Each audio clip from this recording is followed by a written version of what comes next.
নমস্কার বন্ধুরা, গৃহবধূ মোনা চ্যানেলে আমি মোনা আপনাদের সবাইকে জানাই স্বাগত। তো আশা করি আপনারা সবাই সুস্থ আছেন, ভালো আছেন। তো চলে আসলাম নতুন একটি ব্লগ নিয়ে। আজকে আপনাদের সাথে শেয়ার করব পনিরের তরকারি। তো আমি পনিরের তরকারিটা যেমনভাবে বানাই সেমনভাবে শেয়ার করছি। ওদিকে আলু আর পনিরটা দেখলেন যে আমি কেটে নিয়েছি, আলুগুলো ডুমডুম করে কেটেছি। আর ওদিকে পনিরটাকে কেটে ভিজিয়ে আমি হালকা করে লাল লাল করে ভেজে একটু উষ্ণ গরম জলের মধ্যে সামান্য চিনি দিয়ে ভিজিয়ে রেখেছি, যাতে পনিরটা খুব সফট থাকে। এদিকে কড়াইতে তেল গরম করে নিয়ে তাতে কেটে রাখা আলুগুলোকে ভেজে নিচ্ছি। দেখুন আলুগুলো একটু লাল লাল হয়ে ভেজে এসে তারপর আমি এতে নুন ও হলুদ অ্যাড করে দিয়ে ভালো করে নাড়াচাড়া দিয়ে নিলাম। এবার চলুন ওদিকে তৈরি করে নিই। এটার মধ্যে আমি যা যা মশলা দেবো।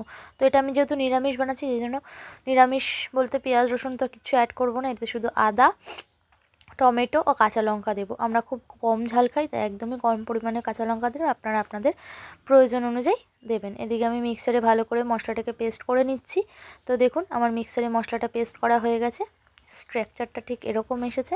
তো চলুন, এদিকে আলুটাও আমার প্রায় ভাজা হয়ে গেছে। মশলা করতে করতে আলুটা আমি এবার চেক করে নেব যে গলেছে কি গলেনি। যদি গলে যায় তাহলে আলুটাকে নামিয়ে নেবেন।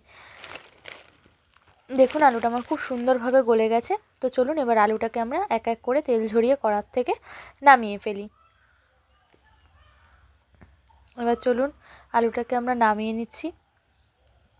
তো এই যে আমার আলু নামানো কমপ্লিট। এবার আমি ওই একই কড়াইতে সর্ষের তেল দিয়ে তাতে জিরে, গোটা গরম মশলা, দারচিনি, এলাচ ও লবঙ্গ ফোড়ন দিয়ে একটা শুকনো লঙ্কা ফোড়ন দিয়ে তাতে একে একে অ্যাড করে দিলাম বেটে রাখা মশলা, এবং বেটে রাখা মশলার মধ্যে অ্যাড করলাম হলুদ গুঁড়ো, লঙ্কা গুঁড়ো, ধনে গুঁড়ো, কাশ্মীরি লঙ্কার গুঁড়ো, জিরে গুঁড়ো দিয়ে এবার ভেজে রাখা আলুগুলো আমি এর মধ্যে দিয়ে ভালো করে কষিয়ে নেব। কষানো হয়ে গেছে আমার প্রায়, দেখুন তেল ছেড়ে ছেড়ে এসেছে। এই দেখুন তেল ছেড়ে গেছে, প্রায় আমার কষানো ডান। এবার আমি এতে অ্যাড করে দেবো ওই যে গরম জলে পনিরটা ভিজিয়ে রেখেছিলাম, পনিরটা সমেত আমি অ্যাড করে দেবো। আলু যেহেতু গলে গেছে ভাজার সময়, তো বেশিক্ষণ লাগবে না, তো ওটাই আমার ঝোল হিসেবে থাকবে। তো দেখুন আমার কিন্তু ওটাই ঝোল হিসেবে, ওই উষ্ণ গরম জলের মিষ্টি দেওয়া পনিরের ওইটাই কিন্তু ঝোল হিসেবে আমার লেগে গেল। তো দেখুন রেডি আমার পনিরের তরকারি। এতে ঘি গরম মশলা দিয়ে নামিয়ে নিন, তৈরি পনিরের তরকারি।